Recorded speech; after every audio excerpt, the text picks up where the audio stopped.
방송에서 제공하는 투자 정보는 투자 판단에 대한 조언입니다. 방송에서 제공하는 주식의 가치, 가격 상승 및 가격 하락에 대해서는 방송사에서 보장하지 않습니다. 이 시각 헤드라인 뉴스입니다. 정부가 수도권 방역조치 강화 방안을 발표했습니다. 31일부터 수도권 학원은 비대면 수업만 가능하고 음식점은 밤 9시 이후까지 운영되고 심야에는 포장과 배달만 허용된다고 밝혔습니다. 미국의 여론조사 회사 라스무센 리포트가 도널드 트럼프 미 대통령의 지지율이 45%로 민주당 대선 후보인 조 바이든 전 부통령을 1%포인트 차까지 따라잡았다고 밝혔습니다. 지난 8월 조사에서 바이든 전 부통령이 트럼프 대통령을 6%포인트 차로 앞섰던 것을 감안하면 차이가 급격하게 줄어든 겁니다. 미국 연방준비제도가 물가 억제 관리 정책을 수정해 제로금리에 준하는 현재 저금리 추세를 이어갈 것을 시사했습니다. 인플레이션 파이터라고 불리던 중앙은행의 전통적 역할인 물가 안정 정책에 대한 중대한 수정입니다. 중국이 미국의 남중국해에서 무력 충돌 가능성을 시사했습니다. 미국은 국제법과 규정을 무시하고 남중국해에서 지속적으로 문제를 일으키고 있다면서 항행의 자유를 빌미로 해상 패권주의를 행사했고 중국의 주권과 안보 이익을 심각히 침해했다고 비난했습니다. 네, 시청자 여러분 안녕하십니까? 오늘장 내일장 출발하겠습니다. 정무경입니다. 잭슨홀 미팅에 시장의 눈과 귀가 쏠린 하루였습니다. 미국 연준은 평균 물가 목표제를 채택하면서 장기적인 저금리 기조 유지를 시사했고요. 한편 국내에서는 금융위원회가 공매도 금지 조치를 6개월 연장하기로 의결하기도 했습니다. 코로나19 재확산 우려에 따른 불확실성을 극복하고 국내 증시 유동성을 떠받칠 호재들로 작용할 수 있을지 주목되는 상황인데요. 반면 정부가 수도권 방역조치 강화 방안 발표하면서 내수주에 대해서는 조금 더 조심스러운 접근이 필요할 거란 전망도 나오고 있습니다. 그러다 보니까 보유하고 계신 종목 관련해서 고민들 많으실 것 같은데요. 종목 상담 필요하신 분들 저희에게 연락 주시면 됩니다.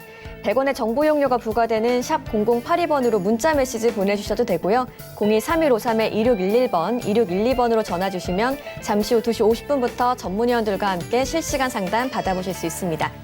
네, 금일본 방송에서 제공해드리는 정보는 투자 판단에 대한 조언일 뿐입니다. 해당 주식의 가치와 수익률을 보장해드리지 않는다는 점 참고해 주시기 바랍니다. 그럼 이 시각 객장 상황부터 짚어보도록 하겠습니다. 메리츠증권 강남금융센터 정영훈 과장 연결돼 있습니다. 과장님 안녕하세요. 네, 안녕하세요. 네, 이 시각 객장 상황 어떤가요? 네, 이 시각 수급 주체별 매수 상위 종목을 살펴보게 되면 외국인 투자자들 같은 경우에는 코스피 시장에서 현대차, 삼성 SDI, KB금융을 순매수 상위에 올려놓고 있는 상황이고요. 코스닥 시장에서는 KMW, 셀트리온 헬스케어, 에이스테크 등이 매수 상위권을 형성하고 있습니다. 기관 투자자들 같은 경우에는 코스피 시장에서 현대모비스, 현대차, 그리고 네이버를 매수 상위권에 올려놓고 있는 상황이고요. 코스닥 시장에서는 이제 KMW, Y솔, 그리고 오이솔루션 같은 5G 관련주들을 이제 매수 상위권에 올려놓고 있는 상황이다라고 볼 수가 있겠습니다. 네, 그럼 오늘 시장에 대해서는 좀 어떻게 한마디로 정리를 해볼 수 있을까요? 네, 오늘 같은 경우에 시장이 지금 반등세를 지금 보이고 있는 상황인데요. 아무래도 이제 코로나 신규 확진자 수가 재차 400명대에서 이제 300명대로 좀 감소를 하면서 시장에 좀 안도레일리가 좀 펼쳐지지 않았나 싶습니다. 여기에 또 이제 어제 FED에서 그 제로금리를 상당 기간 좀 유지하겠다라고 이제 파월 연준 의장이 좀 이제 밝힌 바가 있고요. 또한 이제 평균 물가 목표제 도입을 좀 공식화하면서 시장의 좀 수산 심리가 좀 호조세를 보이고 있다라 볼 수가 있겠습니다. 여기에 오늘 시장에서 5G 관련주 특히나 통신 장비 주들이 좀 강세 흐름을 띠고 있는데요. 아무래도 5G 투자 하반기 그 본격화에 대한 좀 기대감이 부각이 되면서 이 5G 통신 장비 업종이 좀 신고가 부분까지 지금 근접을 하면서 시장 상승을 좀 이끌고 있다라고 볼 수가 있겠습니다. 네, 오늘이 금요일입니다. 좀 조심스럽긴 하지만 다음 주 장 어떻게 전망해 보면 좋을까요?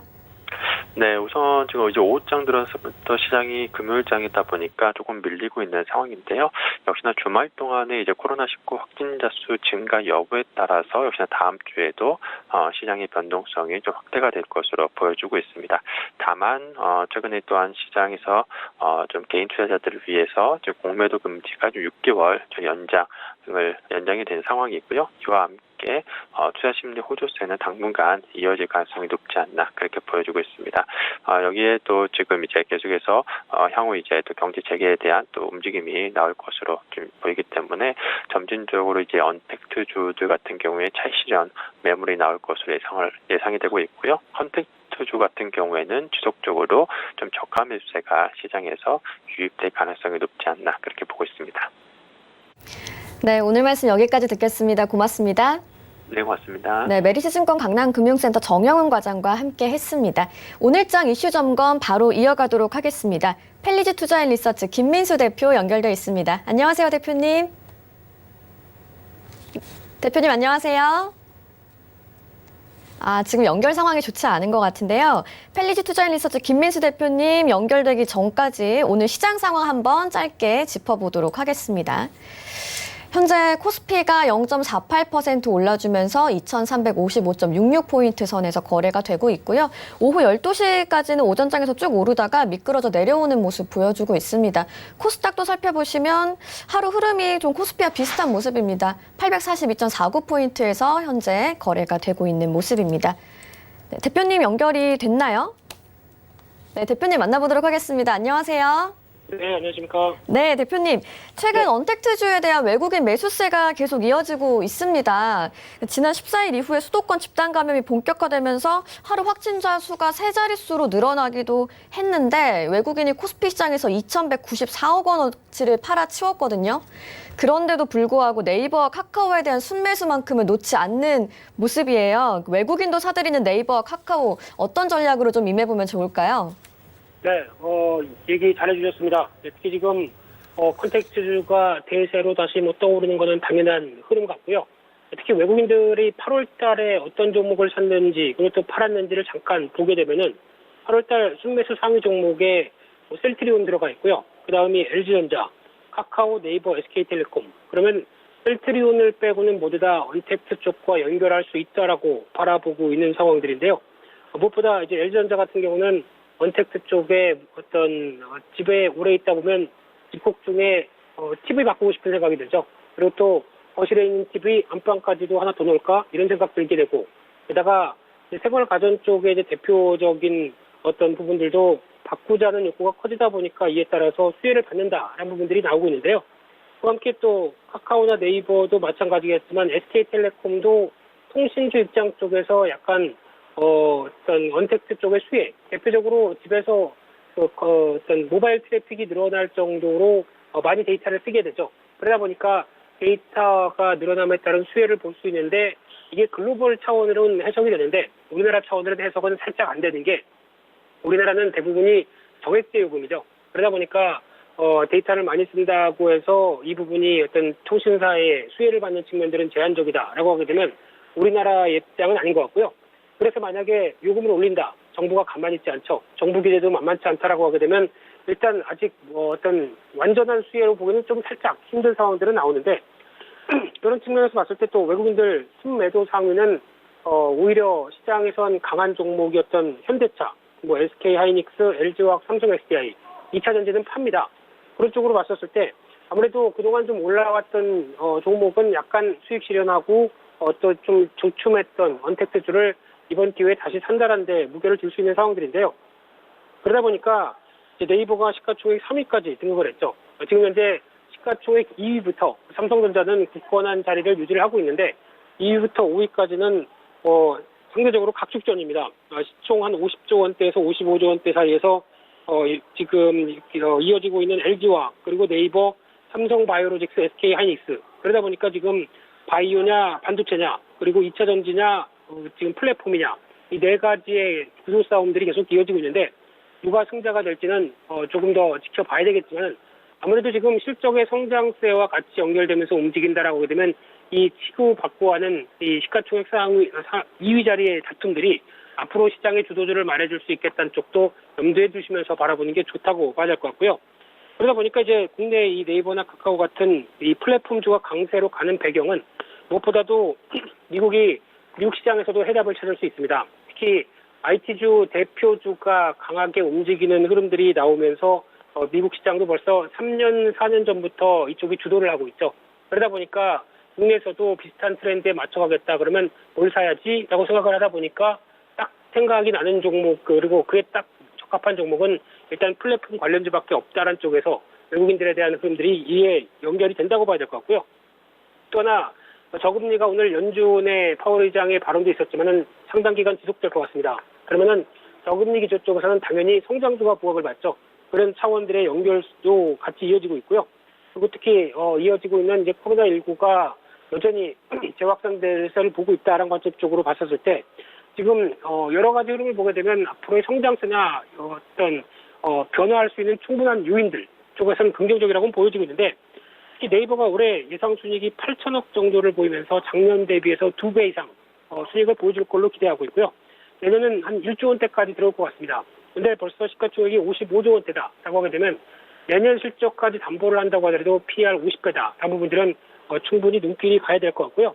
또 카카오 같은 경우도 마찬가지입니다. 최근 들어서 카카오 게임즈 보니까 지금 공모 경쟁률이 1000대1로 넘었다라는 쪽까지 나오면서 또 흥행을 예고하고 있는데 그러다 보니까 대주주인 카카오는 웃고 있죠. 그런 관점 쪽에서 지금 올해 카카오도 지금 이제 수익을 계산을 해보게 되면 4천억대, 그래서 흑자전환돼서 4천억대를 보일 걸로 예상하고 있고요. 내년은 5,700억대까지 보여줄 걸로 생각하는데 벌써 시가총액이 35조가 넘어간다라고 하게 되면 내년 기준으로 봤을 때도 PER 70배 이 정도까지 나오고 있는 상황들이죠. 그러다 보니까 일단 지금 기준을 잡게 되면은 어떤 플랫폼주의 성장성과 함께 주가는 방향은 계속 유산하는 게 맞겠다. 하지만은 장기적으로 속도감을 보이면서 주가가 올라갔을 때는 대처도 필요하다는 관점으로 봐야 될 것 같고요. 그렇게 되면 지금처럼 이제 신고가를 경신해서 또 탄력을 받는 구간이 이 자리에서 따라갈 것이냐는 고민을 좀 필요로 한다고 봐야 될 것 같습니다. 그렇기 때문에 여기는 좀 만약에 산다고 하더라도 자제해야 될 것 같고요. 추가적인 추세적인 눌림목을 가져갈 때마다 거기서 대응하자라는 관점 쪽에서 단기적으로는 일단 약간 쉬어갈 가능성에 무게를 두고 또 대응 전략을 짜는 게 좋겠다. 이렇게 말씀드리겠습니다. 네, 이번에는 일명 첨생법에 관해서 좀 여쭤볼게요. 바로 오늘이죠. 첨단 재생의료 및 첨단 바이오의약품 안전과 지원에 관한 법, 일명 첨생법이 시행이 됐습니다.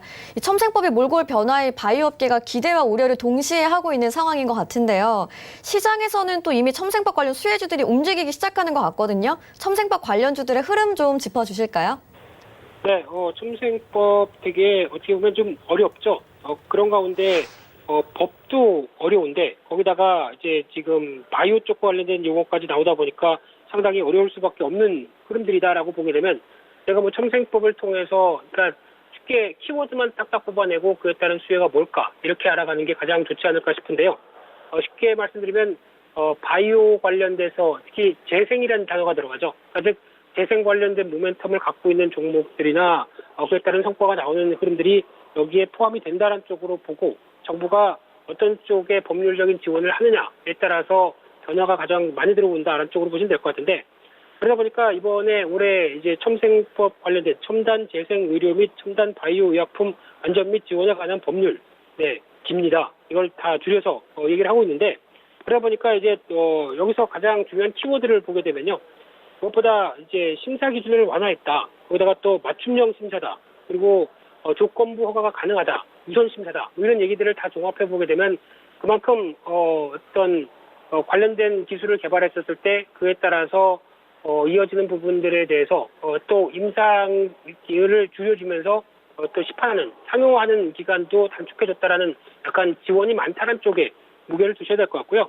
그러다 보니까 이제 지금 기준으로 보게 되면은 이제 관련된 쪽에서 이상 임상까지만 한다고 하더라도 조건부로 시판 허가가 가능하다라는 부분들이 나오고 있고요.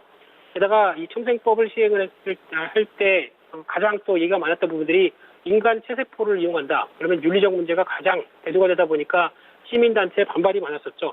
그런 쪽으로 봤을 때 이제 일정 요건 하에 감독 하에 이 실험을 할 수 있는 줄기세포에 대한 체세포 줄기세포의 허용도 가능한 쪽으로 나왔다는 게 의미가 있다고 봐야 될 것 같고요.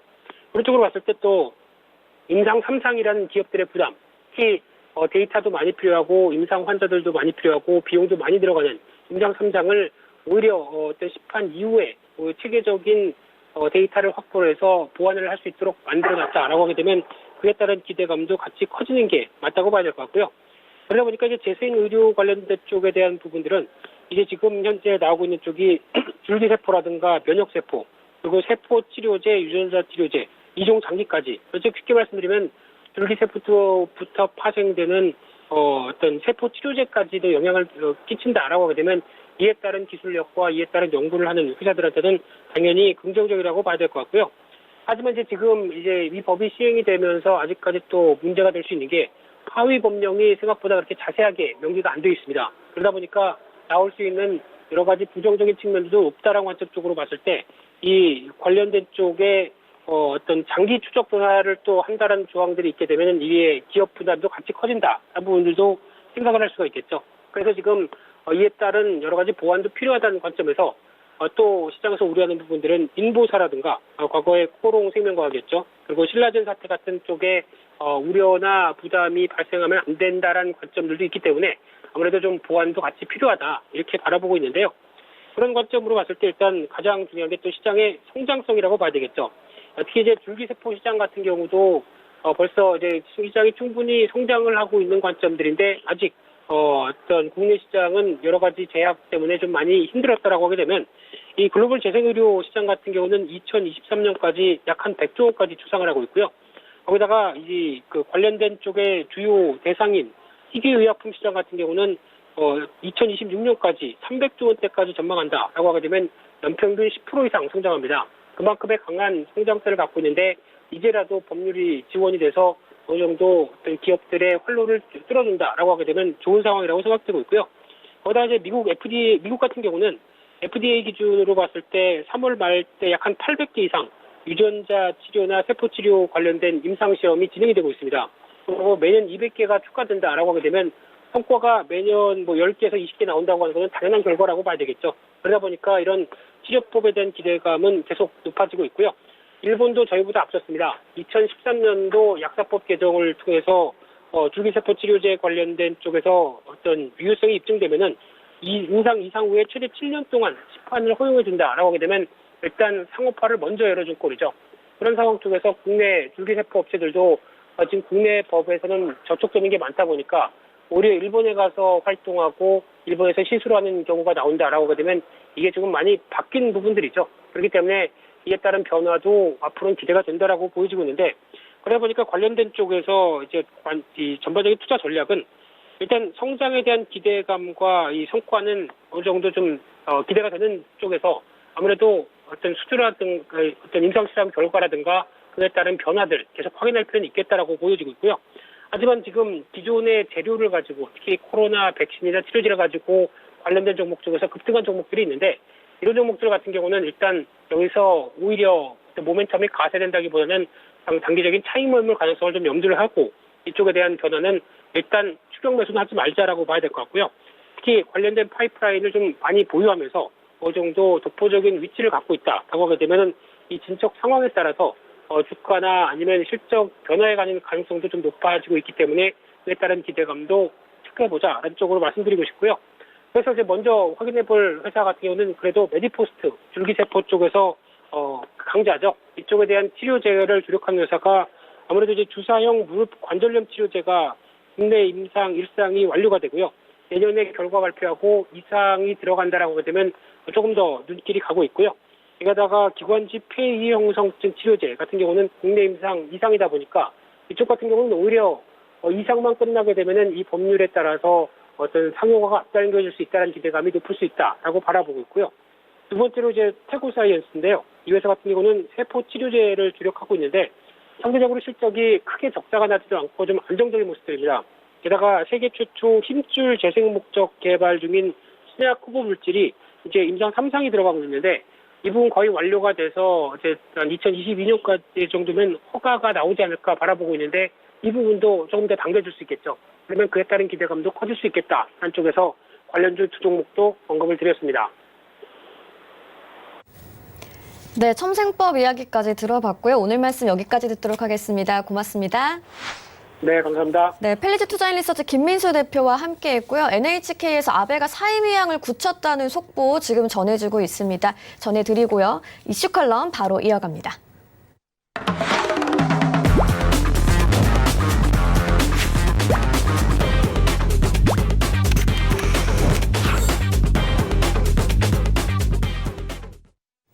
네, 이슈 칼럼 시간이고요. 오늘은 샘플러스 허반석 전문위원과 함께합니다. 어서 오세요. 안녕하세요.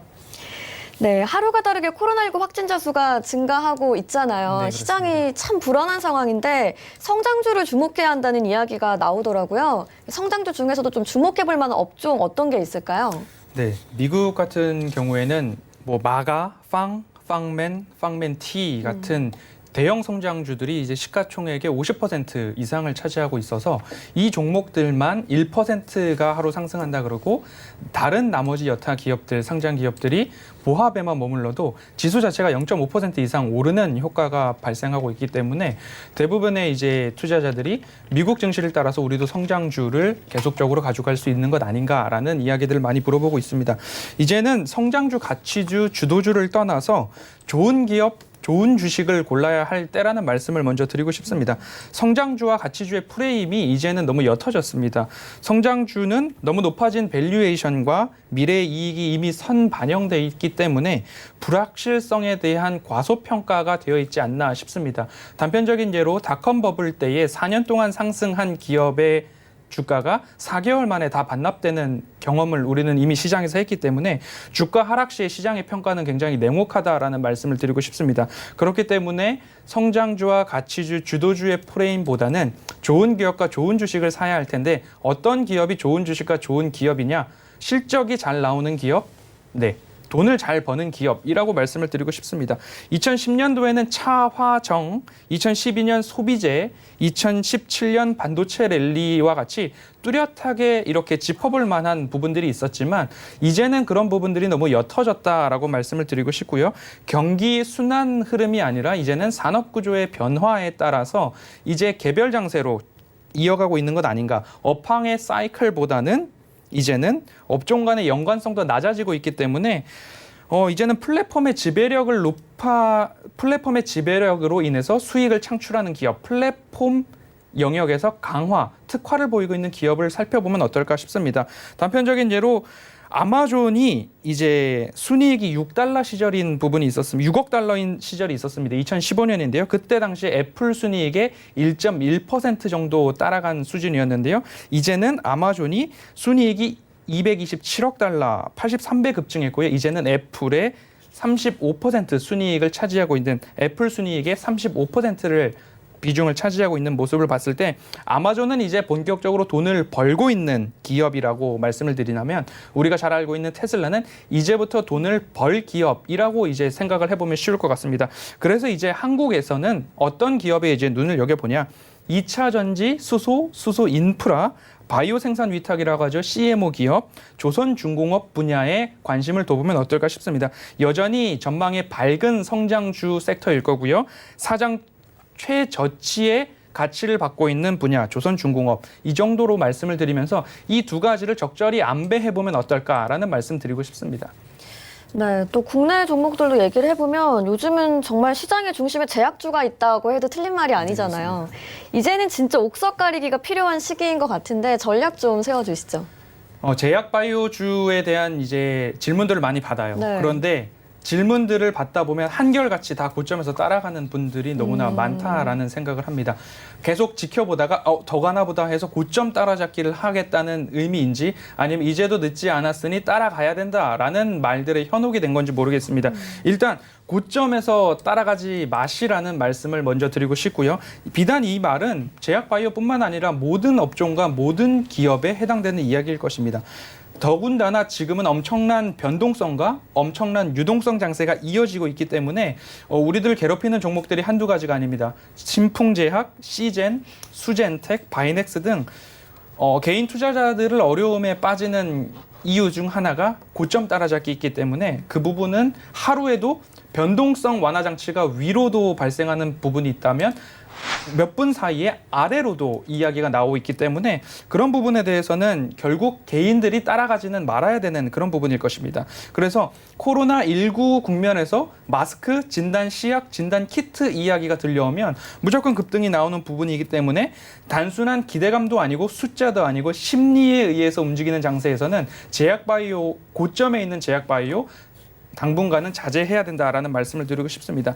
코로나19를 제외하고는 이제 안정적인 실적과 성장성이 있는 기업을 골랐으면 좋겠는데요. 제약바이오 앞서 말씀드렸듯이 위탁 생산하는 CMO 기업, 기술 수출, 라이센싱 아웃을 앞두고 있거나 임상시험이 진행 중인 기업, 이 부분에도 좀 귀를 기울여 봤으면 좋겠습니다. 예를 들면 동아약품, 삼성바이오로직스, 셀트리온 헬스케어, 고려제약, 인스코비 등을 예로 들 수 있겠습니다.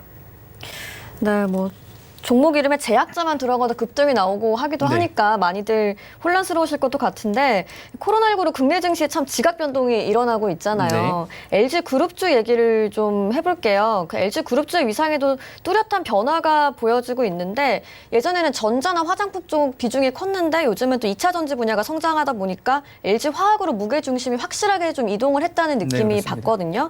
LG 그룹주 중에서는 어떤 종목을 좀 주목해야 될까요? 뭐 일단 LG 그룹 전반에 있어서 영업이익이 좋은 평가를 받고는 있습니다. 그래서 덩달아 LG 지주사 네. 주식회사 LG가 상반기 영업이익이 9,670억이 나오면서 전년 동기 대비 32% 올랐다고 합니다.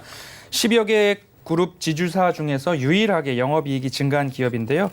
LG화학 등 자회사들의 선전이 정확하게 반영이 되었고요. LG화학 같은 경우에는 매출이 전년 동기 대비 4.8% 증가했고 영업이익은 51% 이상 올랐습니다. LG전자 같은 경우 매출은 9% 정도 감소했으나 영업이익은 2% 정도 증가했고 LG 그래서 지주사 LG는 각 계열사들의 지분을 30% 이상 단단하게 다들 갖고 있습니다. 그래서 또 한 번의 지수 조정이나 개별 종목 이슈로 낙폭이 일어났을 경우 기회가 온다면 저는 이제 지주사 LG도 그렇고 LG전자, LG생활건강에 관심을 가져보면 어떨까 말씀을 드립니다. 타 지주사와 견주었을 때 영업이익률 대비 낮은 PBR을 유지하고 있고요. 연초 대비 다른 기업에 비해 상대적으로 낮은 상승률을 보여주고 있습니다. 그래서 LG는 15.7% 상승했고요. LG생활건강은 22.4% 상승했는데요.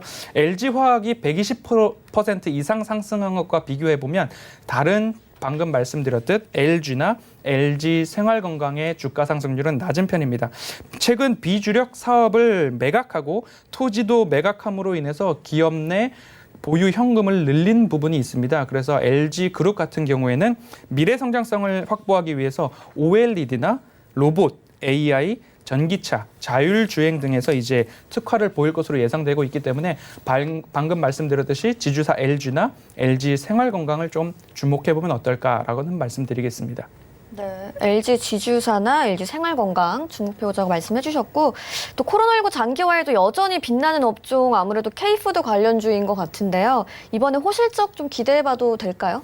네, 단편적으로 지금 저도 일주일에 간편식을 1회 정도는 계속 먹고 있기 때문에 실적 상위주의 공통점이 있습니다. HMR이라고 하죠. 간편 대체식. 그리고 다들 많이들 애용하시는 라면, 만두, 특히 냉동 만두죠.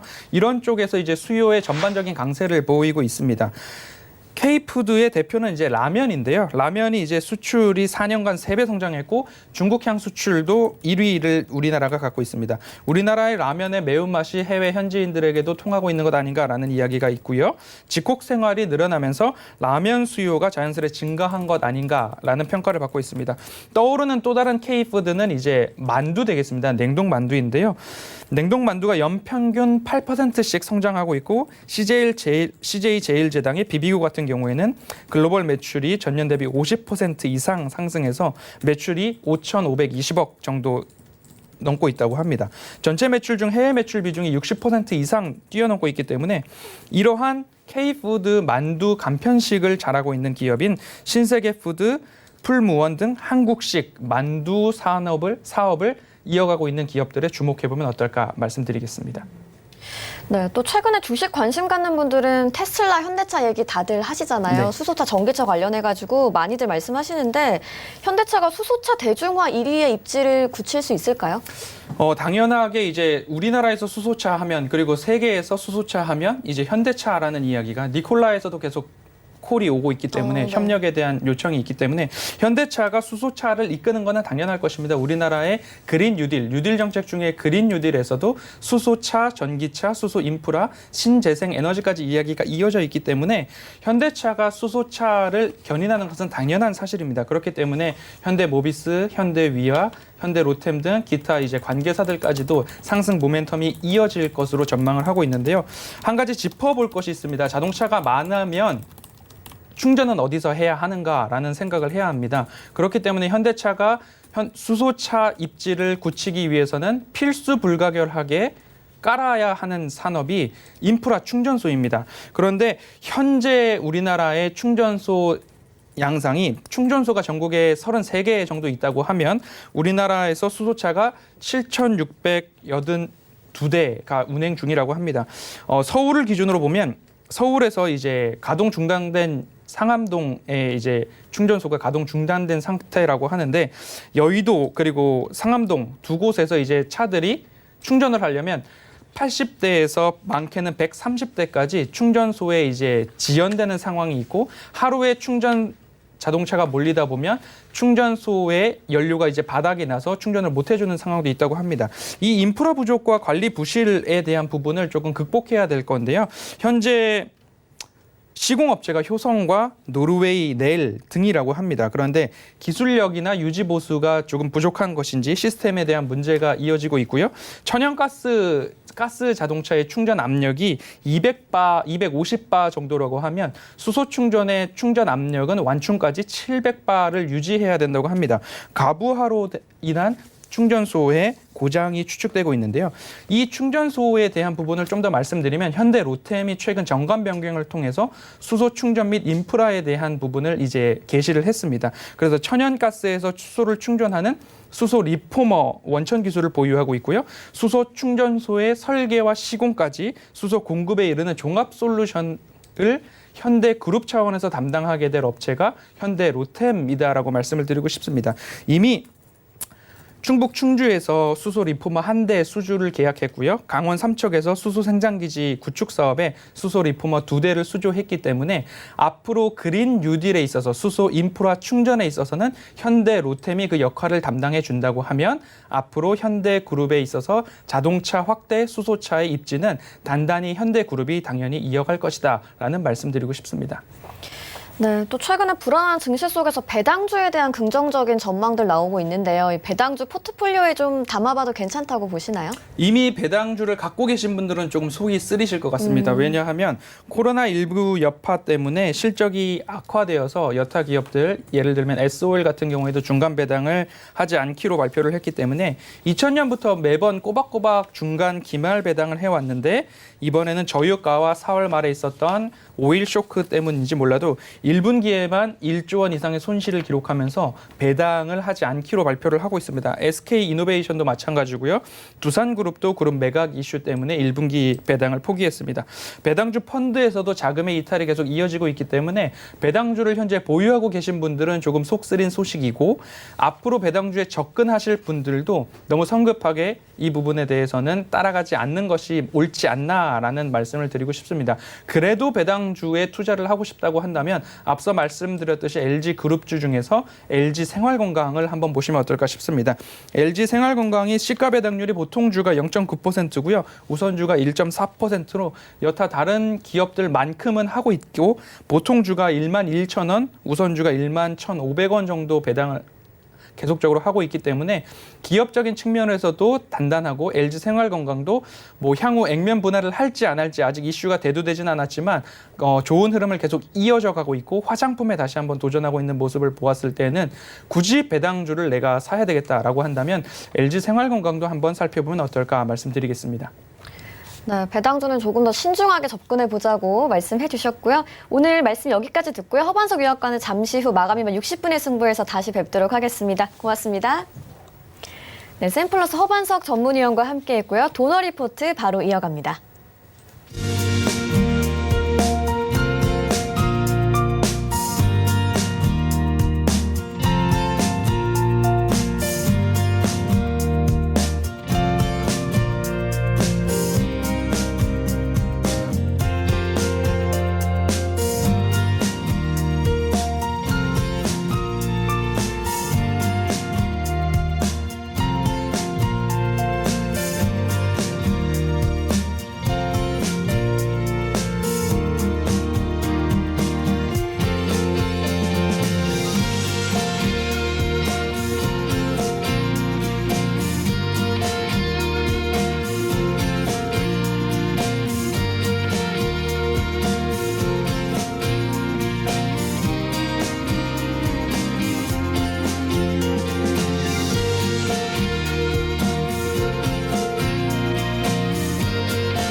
네, 도너리포트 오늘도 이주연 위원과 함께합니다. 위원님 안녕하세요.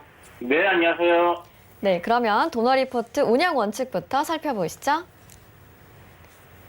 네, 종목 편입 매수가는 지정가로 최대 5종목까지 포트폴리오 편입이 가능합니다. 목표가 수정은 총 3번, 손절가 수정은 총 1번 제공되고요. 소개된 2종목 중에 시청자의 문자 투표로 선정된 한 종목이 포트폴리오에 편입이 되게 됩니다. 네, 운영 원칙 만나봤고요. 이제 수익률 현황 살펴보도록 하겠습니다.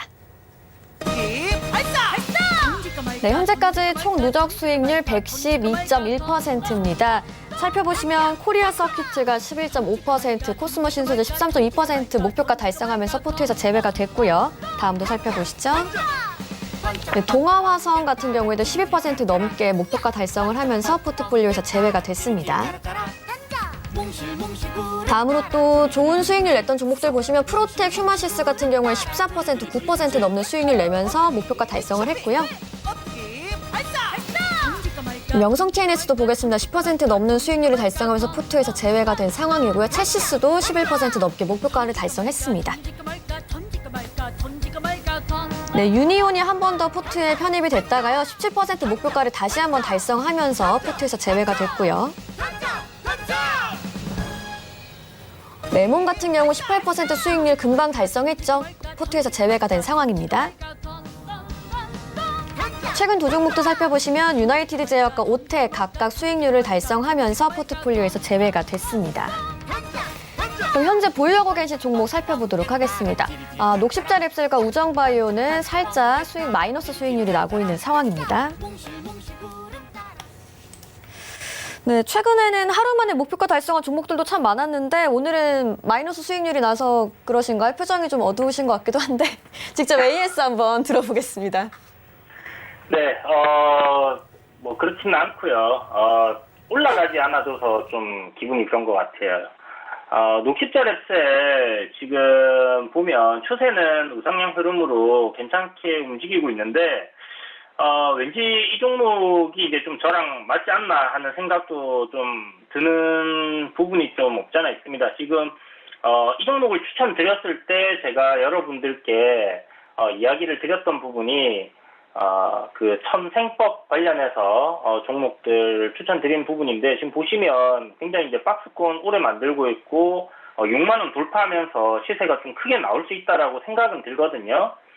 그런데 지금 현재 이렇게 수렴하는 흐름으로 가고 있지만 시간이 제가 생각했던 것보다 조금 오래 걸리지 않을까 하는 생각이 들어서 오늘 녹십자 랩셀은 포트폴리오에서 제외하도록 하겠습니다. 자, 그리고 이제 좀 더 빠르게 움직일 수 있고 강하게 움직일 수 있는 종목들로 채워가도록 하고요. 어저께 이제 추천드렸던 우정바이오죠. 우정바이오 같은 경우는 지금 어저께 이제 음봉에서 추천을 드리면서 이제 그 꼬리가 좀 길게 달리면 안 좋다고 말씀드렸는데 이런 식으로 이제 고점에서의 꼬리가 길게 달릴 경우에는 한 번씩 그 다음날 시가 하락으로 출발하는 경우가 있고 음봉이 나올 가능성이 좀 많습니다. 그래서 여러분들이 보시고 이제 상승하던 종목이 이런 식으로 이제 망치 모양이 나오면서 음봉이 아래 꼬리 길게 잡히는 경우에 종가에 매수를 해서 다음날 시가갭 상승 출발해서 강하게 치고 올라가면 좋은데 그렇지 않을 경우는 매수하신 종가에 걸어두실 경우 보통 손실 없이 빠져나올 수 있는 경우들이 많거든요. 그러니까 하나의 팁이니까 여러분들 참고해 보시고요. 우정바이오 일단 오늘 뭐 손절가를 이탈은 하진 않았습니다. 한 호가인가 두 호가 차이로 이탈을 하지 않고 급등이 나와줬다가 시장이 강하게 밀리면서 지금 조정이 나오고 있는 상황인데요. 저는 뭐 요 종목 지금 오늘 이런 흐름 상당히 나쁘지 않다라는 생각이 듭니다. 지금 보시면 분봉상에 추세를 이렇게 만들어 가다가 깨려고 하는 그런 흐름이 보여준다라는 생각이 들기 때문에 이 종목은 다음 주 흐름까지 한번 지켜보도록 하고요. 현재 뭐 전체적으로 지난번 어저께 말씀드린 대로 추천드릴 때 저항권을 이제 돌파하려고 하는 그런 시도를 하고 있는 종목이기 때문에 저희가 목표를 하고 있는 가격까지는 한 번 정도 강하게 쳐줄 가능성 높다. 월요일날 오늘 음봉으로 마감하던 뭐 도지로 마감하던 요 정도 상태에서 정리가 되고 내일, 그러니까 월요일이죠. 월요일 날 상승 출발한다면 뭐 강하게 장대 양봉으로 치고 올릴 가능성이 좀 높다 생각이 되고요. 만약에 하락 출발한다면 아마 저점을 좀 깨는 그런 그림으로 갈 가능성이 조금 높겠습니다. 그래서 올라오는 11선 부분까지 이탈을 만들어 놓고 올릴 가능성이 좀 있기 때문에 손절가를 제가 12,150원 정도 드린 것 같은데 그 부분을 이탈하게 되면 일단 추세를 살짝 이탈하는 부분이니까 정리를 하시는 게 맞다는 생각이 들어요. 이 종목 뭐 만약에 실시간 대응이 안 될 것 같다 하시는 분들은 뭐 노란톡 들어오셔갖고 물어보시면 제가 지금 잘 알려드리고 있으니까 그렇게 하시면 될 것 같습니다. 네, 녹십자 랩셀은 포트에서 제외를 하고 우정바이오는 일단 가져가 보자 얘기해 주셨고요. 그러면 오늘 포트폴리오에 넣을 종목으로는 어떤 후보들 준비해 오셨어요? 네, 오늘 준비한 종목은 보라TR이라는 종목과 KNN이라는 종목을 준비를 했습니다. 보라TR 같은 경우는 이제 이탈리안 식자재 전문 업체고요. 국내 수입해서 유통하는 그런 회사다 생각하시면 될 것 같고, KNN 같은 경우는 뭐 그동안 말씀을 여러 번 추천을 드리면서 말씀 많이 드렸는데 지금 뭐 방송사 이런 부분을 떠나서 대선 테마로 엮여 있는 종목이다 이렇게 생각하시면 될 것 같아요. 네, 보라TR과 KNN 두 종목 말씀해 주셨는데 그럼 이 두 종목 중에 어떤 종목이 포트폴리오에 편입이 되면 좋을지 시청자 여러분께서 직접 문자 투표해 주시면 되겠습니다. 100원의 정보 용료가 부과되는 샵 0082번으로 1번 보라TR, 2번 KNN 중에 포트폴리오 편입 원하시는 종목 보내주시면 되겠습니다. 그럼 이제 한 종목씩 투자 포인트 좀 들어볼까요? 네, 보라TR 같은 경우는 보라TR은 저기 그 HMR 간편식 생산업체로도 지금 잘 알려져 있는데요. 요번에 이제 코로나19 사태가 터지면서 집에서 이제 밖으로 외식을 못 하다 보니까 이제 간편식 관련해서 좀 이슈가 되면서 CJ 시푸드라든지 뭐 이제 제일제당이라든지 이제 이쪽 관련주들이 좀 강하게 상승하는 흐름을 보여줬었는데 보라TR 역시 이제 식자재 납품하는 그런 부분들에서 노하우를 이제 HMR 간편식 생산업체로 이제 변신을 하고 있는 그런 중이다라고 생각하시면 될 것 같아요. 그래서 일정 부분 이쪽 매출이 이제 좀 크게 잡히게 되면 회사의 성장성이 좀 더 나올 것 같다는 생각이 들고요. 시총이 이제 1,000억 조금 넘어가는 소형주입니다. 그런데 이 종목에서 이제 코로나라는 특수 상황에서의 간편식이 좀 더 이제 유행을 할 가능성 이런 부분도 봐야 되지만 제가 주목하고 있는 부분은 이 종목이 이제 이재명 경기도지사 관련주로 엮여 있는 부분이에요. 대선 테마로 엮여 있는 부분이 있다 보니까 이 종목이 뭐 대장주는 아니지만 지금 현재 최근에 좀 가파르게 상승을 하면서 이 종목이 이제 후발주로서의 좀 강한 모습을 보여주고 있습니다. 그래서 대선 테마로 지금 조정에 나오는 구간에서 매수를 해간다면 괜찮지 않을까라는 생각이 들고요. 단기적인 시세도 노려볼만 하지만 대선 테마들은 중장기적인 관점으로도 노려볼만 하다는 생각이 들어요. 올 하반기는 저는 이제 대선 테마들이 크게 수익을 줄 수 있는 그런 장이라는 생각을 하고 있습니다. 그래서 지금 엄청난 유동성으로 시장이 이제 많이 올라왔고요. 대선이라는 이 이슈는 우리나라 증시에서 어떻게 보면 손에 꼽히는 그런 큰 이슈죠. 그렇다 보니까 약 1년 반 이상 남은 이제 시점에서 한 6개월에서 7개월 정도 대선 테마들이 좀 강하게 상승해가는 그런 모습들이 보이지 않을까 생각을 해서 이 종목 준비했고요. 두 번째 종목도 좀 전에 말씀드린 것처럼 KNN 홍정욱 관련주로 엮여 있죠. 대선 테마고 홍정욱 테마의 대장주입니다. 대장주고 역시나 하반기 대선 테마의 강세가 예상이 되는 상황에서 이 종목을 가져왔다 이렇게 생각을 하시면 될 것 같아요. 이 종목 뭐 KNN 같은 경우는 제가 그 오늘장 내일장에서 도너리 포트 시작하기 전부터 추천을 드려서 이제 시세를 이런 식으로 좀 여러 번 매매를 했던 종목이고요. 최근에 이제 뭐 가족방 분들한테 추천을 해서 또 수익이 크게 났던 종목인데 지금 월봉을 보시면 앞에 매물이 없습니다. 신고가를 지속해서 달리고 있는 그런 강한 상승세를 보이고 있는 종목이고요. 지금 이렇게 막 급등을 했는데 이런 종목을 추천한다 하시면서 뭐 불만을 가지시는 분들도 계시겠지만 좀 전에 말씀드린 것처럼 대선 테마 보통 바닥권에서 최소 한 3배에서 10배 정도 가는 그런 큰 테마입니다. 그렇기 때문에 조정이 나올 시 분할 매수로 관점으로 접근을 하시고요.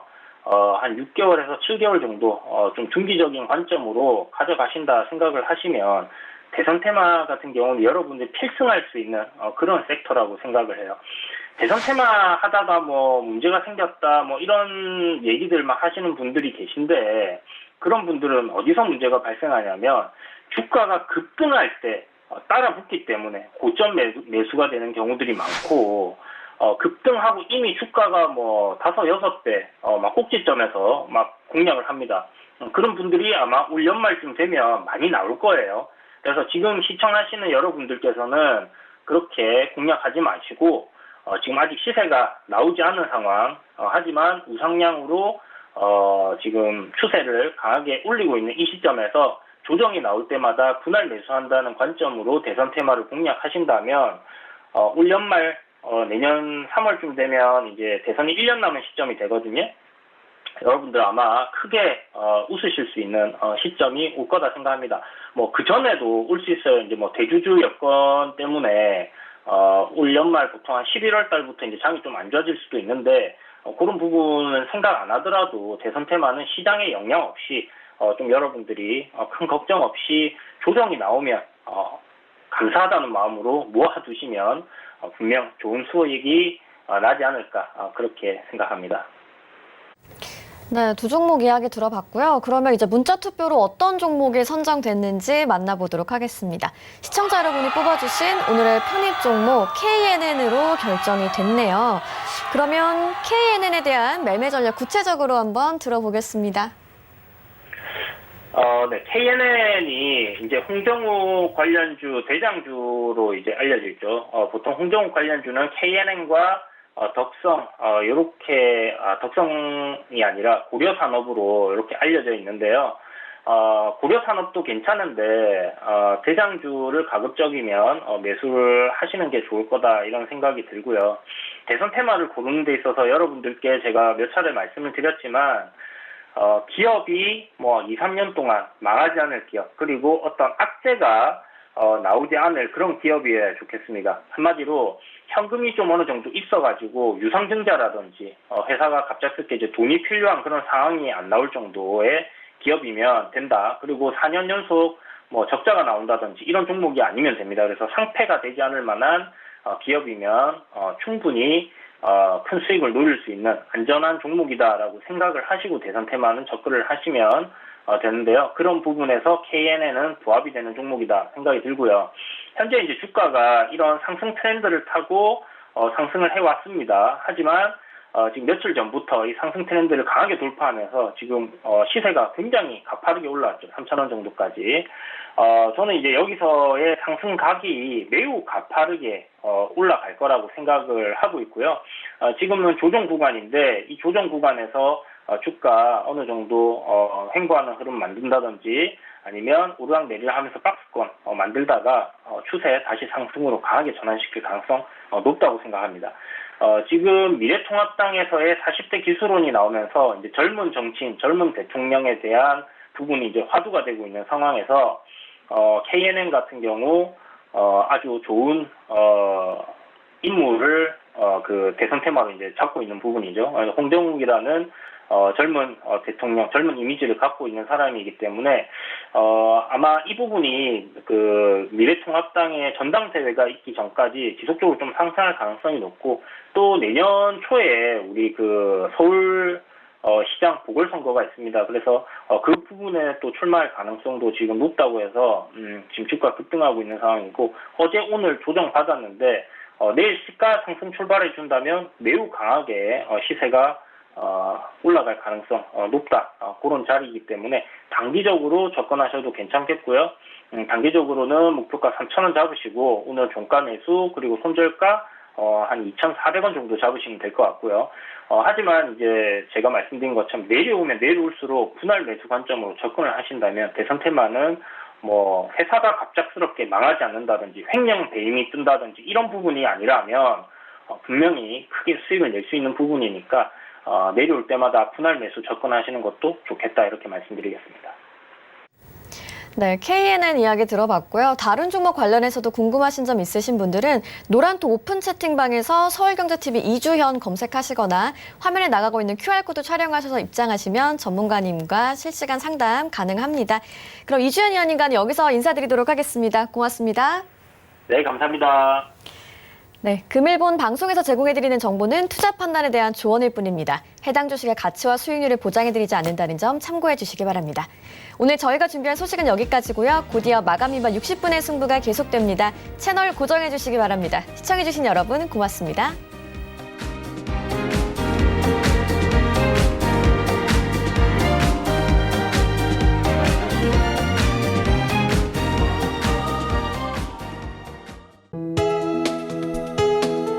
본 방송에서 제공하는 투자 정보는 투자 판단에 대한 조언입니다. 방송에서 제공하는 주식의 가치, 가격 상승 및 가격 하락에 대해서는 방송사에서 보장하지 않습니다.